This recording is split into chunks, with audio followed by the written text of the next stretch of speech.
experiences that some contestants have getting to Miss America or things like that. And I've never really had that up until this year. And so I've had to, actually just in the past couple of days, so overcoming all of that and sitting here, being happy with what I was able to give, especially yesterday, makes me happy to be back here in the Miss America family. You were pleased with your talent? I was pleased with my talent. I was pleased. Yeah. Is there something you weren't pleased with? Well, solo talent was my first category, and we had a trailer coming here, and my solo talent, everything, the costume, the ponytail, the microphone, everything was stolen out of a box, and also my dancers' costumes and my costumes for yesterday.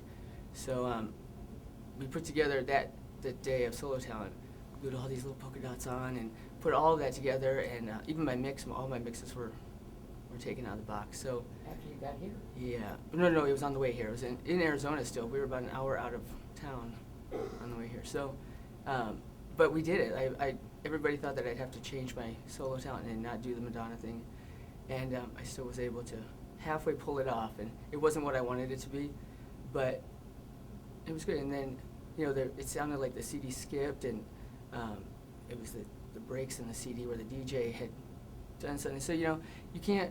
I'm responsible for what I give to you guys, so I can't be upset and blame somebody for this. I could be upset that the stuff was taken, yeah, but it's life, and you deal.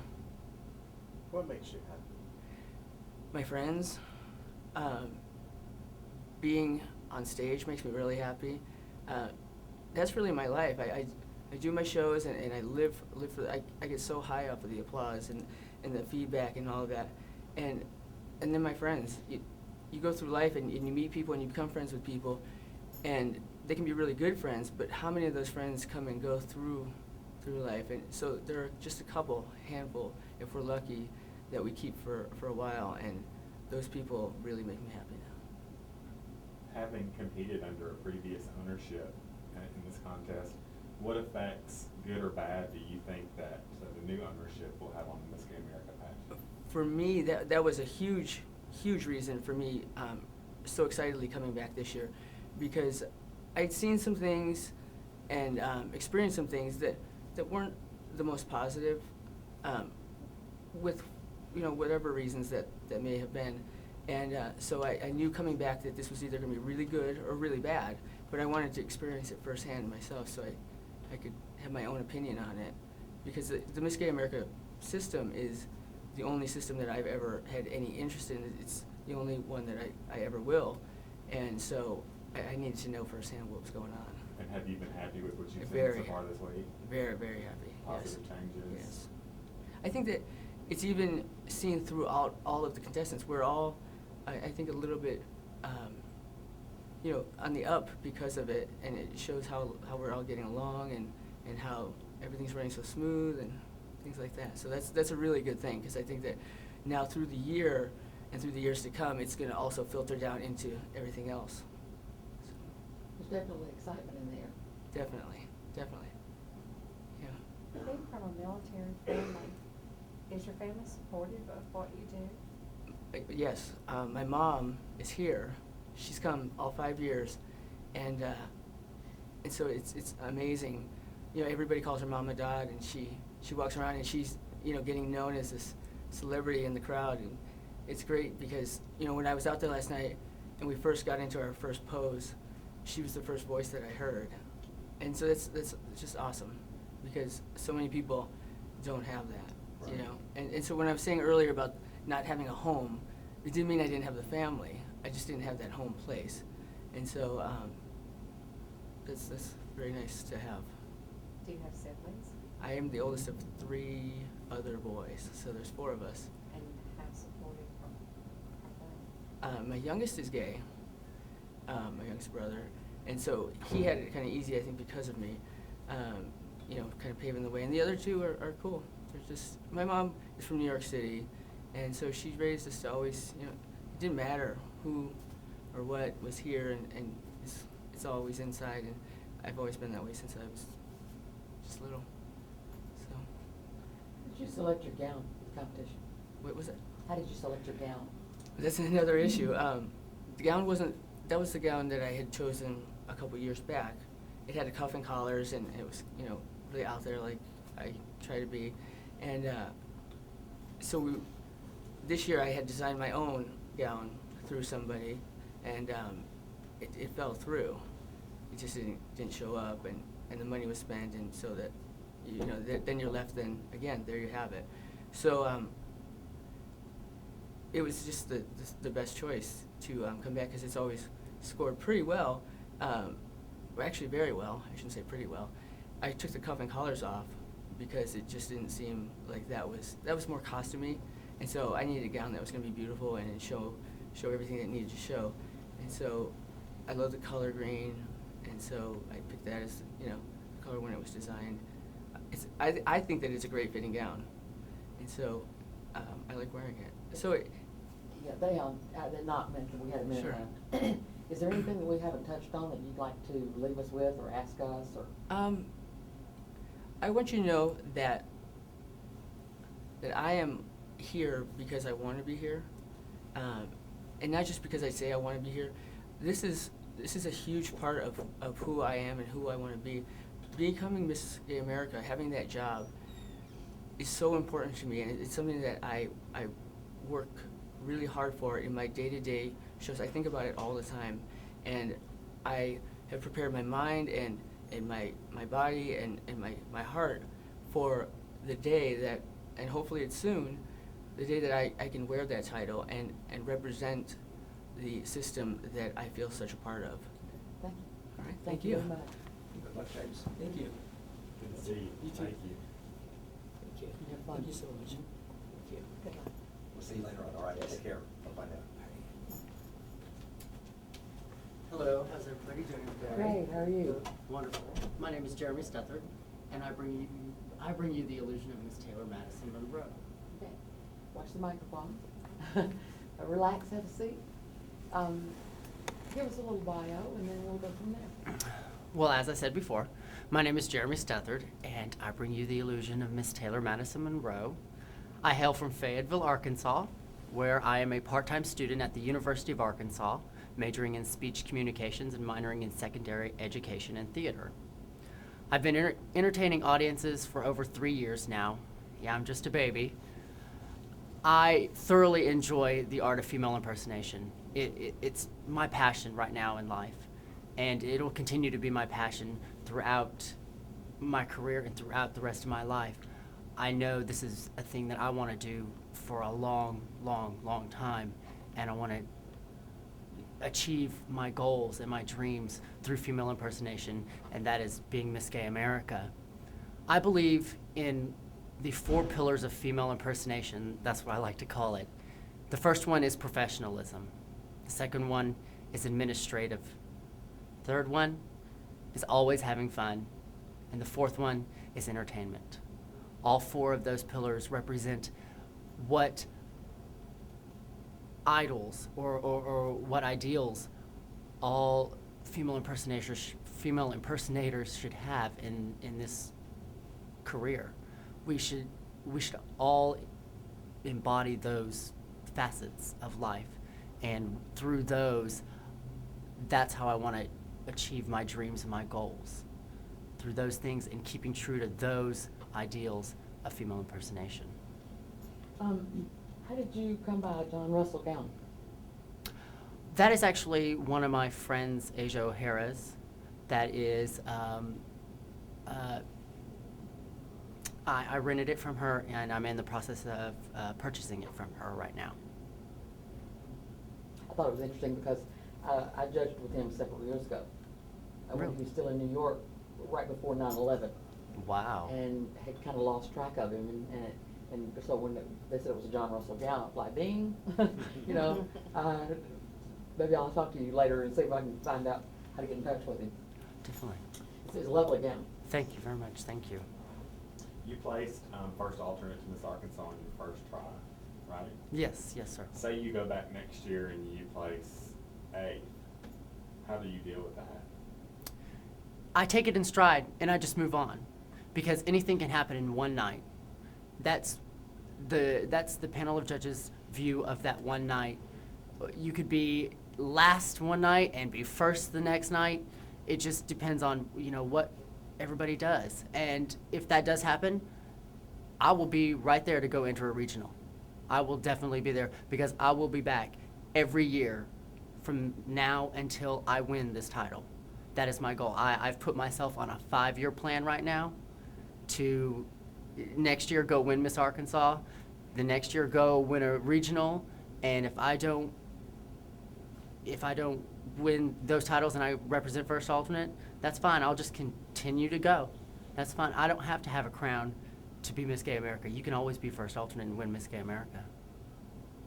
What makes you happy? I enjoy being with my family. I enjoy entertaining audiences. Female impersonation is a passion. Out of the 50 contestants here, I probably am one of the very rare ones that just love it. I mean, there's just heart, soul, body, mind, everything is absorbed with female impersonation. And it's my life. I enjoy it so much. It's beyond. So are you learning a lot being here? Over so much. I just, wow. You know, this is like they say, it's camp. You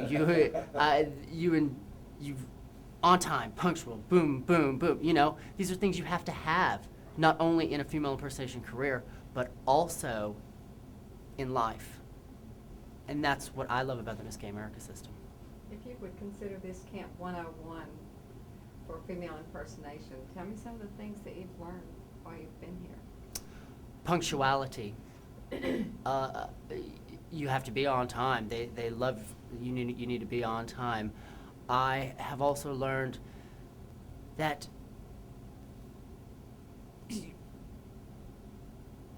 being a guy, being a male, not only, you know, outside of the female impersonation career, you don't have augmentation or anything like that. That's another thing. That's a big thing I like to keep in mind. Both of those things and many other things, just I can't think of right now because it's just so overwhelming. All the things that I've learned so far. Having completed all of your onstage categories and looking back at it today, is there anything that you would go back and change? No, not at all.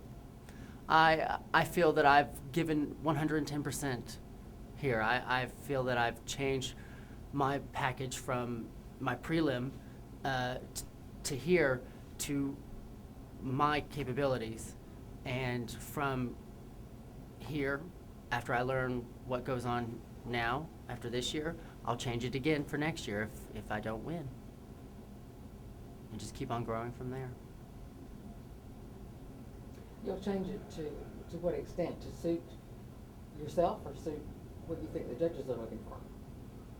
To not only suit myself, but to zoop it up a little bit more. You know, just change talent, give them a little something different. You know, I don't have to do Annie Lennox every time I get up there on stage. I don't have to do I Need a Hero every time I get up there on stage. You got to show them you got to be different. You have to show them versatility, and it's not necessarily what the judges are looking for, but what you can do is by yourself. If you had one word to describe yourself, what would that word be and why? Real. Because I'm always real. It's the truth all the time. I can be nobody else but me, and that's real.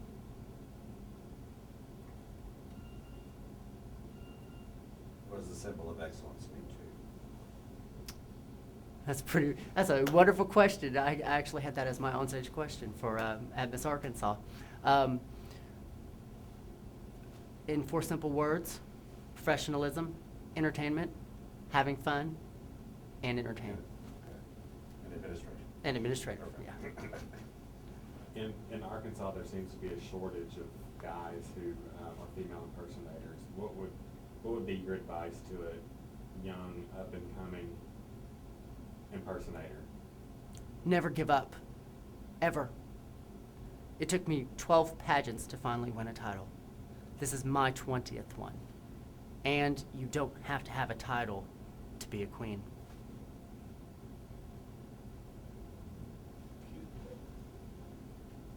20th pageant? This is my 20th pageant.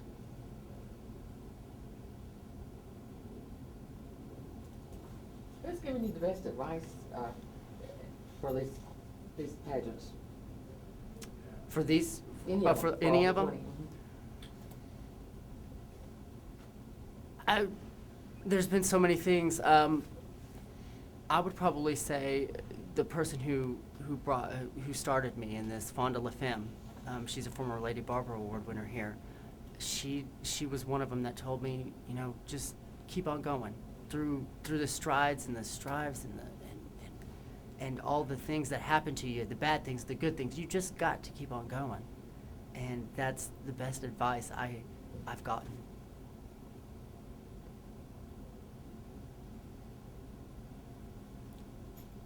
If you're crowned Miss Gay America, there are a lot of administrative duties that you're gonna have to perform.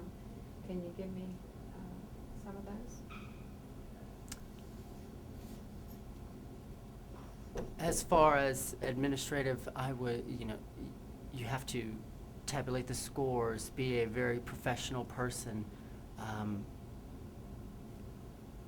You have to make sure the preliminaries are held, are ran right, are fair, are fairly judged, you just got to make sure collectively as a whole the pageant system continues to grow and the entertainers that are within that pageant system continue to grow. Your time is just almost up. Is there anything you want to leave us with that we haven't touched on? Nothing at all. I just want to say that I've really had a lot of fun and I've really enjoyed being here. Good. That's what it's all about. We wish you luck, and we will see you later on, okay? Thank you very much. Nice to Thank meet you. you. Good to see you. Thanks. We're coming, Vicki, we're coming. See you later on, all right? Take care. Thanks, Jerry. Afternoon. Hi, Victor, I'm Steve. How are you, sir? Hi, it's nice to meet you. Nice My to name meet is you. Victor. Nice to meet you. Hello, I'm my name Mary. is Victor. Hey, Vicky. Hi, good to see you Good again. to see you. Hello, good to see you. Hi, Victor. I'm How are Spencer. you? Nice to meet you. you. My name is Victor Bowling, and I create the illusion of Victoria Parker, but all my friends call me Pork Chop. And I look forward to talking to you for the next 7 minutes and convincing you that I'm the next symbol of excellence. Okay, watch your microphone right behind you. Have a seat, relax. Just give us a little bio, and then we're gonna just go from there. Certainly. As I said, my given name is Victor Bowling. I was born in Fayetteville, North Carolina in 1969. I graduated from E.E. Smith Senior High School. And when I was young, I was very involved in theater, dramatics, show choir, all the things that everyone wants to do when they want to be an entertainer. I started my female impersonation career my senior year in high school in 1988 by entering talent shows and going out, and I just saw a man dressed like a woman, and the illusion captivated me. The year that I've started Blaze Star was Miss Gay America, and I met her my very first pageant that I went to. She was the representative there. And I was nobody, and she came up to me and she said, "Hi, how are you? It's a pleasure to meet you." And I started the America system. I was in Miss North Carolina twice. I made top 7, and I competed for Miss Gay America eventually in 1997. And after that, I've had quite a career. I've won 3 national titles. I'm a former Miss Continental Plus. And I've returned to the Miss Gay America system because it's where I got my roots at. And it's a wonderful opportunity, and they've got great new owners, and I'm looking forward to hopefully being your symbol that you want to send out across the country. How did the name Pork Chop? Well, my name is Victoria Parker. That was my stage name. And my sister competed for Miss North Carolina for many years. She was in the top 5 every year she competed. And the last year that I went and that she competed, Miss Fayetteville, where I'm from, won. Her name was Joni Bennett Parker.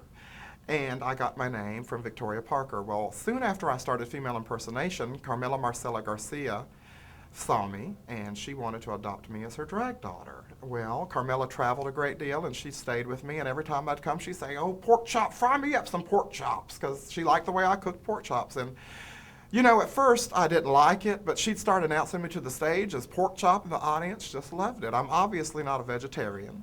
And so they got the hint immediately that, you know, that's my nickname and I'm a fun person. I've had a great career. I currently live in Nashville and I work at the Shoot Complex 5 nights a week. I work with Bianca Page and Stephanie Wells, and we do a full cast show, 2 shows a night. And I've had a wonderful career. And I'm just happy with everything that's happened in my life, and I'm a very happy person, and I'm greatly satisfied with what I've done with my life. And I think before you can represent any one national title, you have to get yourself together. You've got to be a responsible person, and a long time I didn't understand that. I competed for many years, and several of you have judged me before, and until I won a national title such as Miss Continental, I didn't understand a lot of it. And it's not about being glamorous and beautiful. It's very important, but what it's about is being able to get into your room at 3 a.m. and get up the next morning and get on a plane at 6 a.m., fly to your next location and be chipper and ready to entertain and make everyone want to be just like you. And that's what it's all about, is being professional, and that's what I've learned. What makes you happy? What makes me happy is being satisfied with myself, knowing that I've done everything I can, no matter whether it's a show or a contest or going out and having dinner with friends. I like to entertain people. I have a lot of hope in my life, and with everything going on in the world today, what makes me happy is spending time with friends and being with people who are positive and motivating. And I try to surround myself with people who have, you know, the sights in mind to take their career further or to lead me in the direction I think that I need to go in my life. That's what makes me happy, is good people. Wish that you had more fun doing the solo talent or your talent class. I enjoyed both immensely, but I have to tell you, I love doing Jennifer Holliday. It's one of my staple numbers. I did it for my prelim here when I won Miss Tennessee, and I did it as a solo talent, and the judges absolutely loved it, and they said, we'd like for you to do that again and just add to it, and I did. And I got a standing ovation last night, and I was so pleased that the crowd liked it. That, you know, when you do something that you've never done before, you don't know how it's going to go over. And that was a production that I'd rehearsed, and actually had a dress rehearsal last week, and it went great, and I'm very pleased with it. So Jennifer Holliday's one of my favorites, and one of my favorite female impersonators was Donna Day, and she was a Jennifer Holliday queen, and one of her old drag kids was there last night, and he came up to me, he said, you did Donna Day proud, and that made me feel good.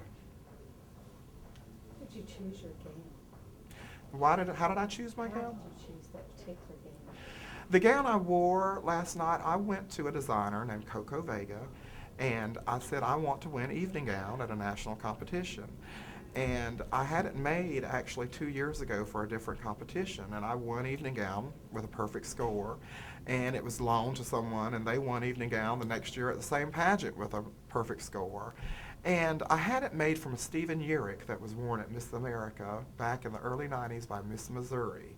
And it was a nude gown, and it was absolutely beautiful. And I'm a bigger girl, and there's certain things you can wear and certain things you can't wear, and it was designed to showcase my best qualities and hide my worst ones. And that's how I designed the gown, was because you've just got to be able to showcase your best and hide your worst.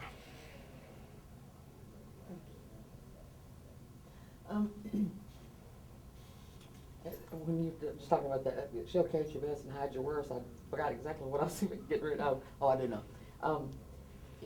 In dealing, now that you've had some national titles under your belt, you know how it is to deal with disgruntled competitors, because the majority of the people you deal with are losers. They're not winners. Yes, ma'am. You know, and so what do you do in a situation to make them feel better and calm them down and all that? What's been the best thing that works for you? Well, the best thing that works for me is that I tell them, when I started, I never won a talent show. You're looking at someone who used to travel 2 hours away to go enter a talent show. I never won one. I entered many, many competitions and never won. I entered probably 30 contests before I ever won a pageant. And it took me a long time to learn and become who I am. And everything happens for a reason. Nothing in life is free, and you pay for everything one way or the other, and everything is a learning experience. When you're young and you're not as experienced as some of the older people, you're not aware of what it takes to be a national title holder. It's not all about what you do on stage. It's what about you offer the system, what you can do, your professionalism, your administrative skills. And I tell them it'll come in time. If it's your time, it'll happen. Everything happens for a reason, and nothing is easy. You're going to have to pay for it one way or the other. And I just convince them to try to keep going and find a system that is right for them. America might not be right for everyone. Continental might be the right system for someone, USA, EOY. But go and you choose what you think is right for you and what you'd want to represent, because you can't fake it. You have to go and you have to believe in what you're doing. And that's what I try to convince people, especially when I was Miss Continental, because that's very difficult. We've got a minute left. Is there anything that we haven't touched on that you'd like to tell us or ask us? I would like to say something. I think this being the 21st century, we're looking for a Miss Gay America who has aspirations to take it to where it's never been before.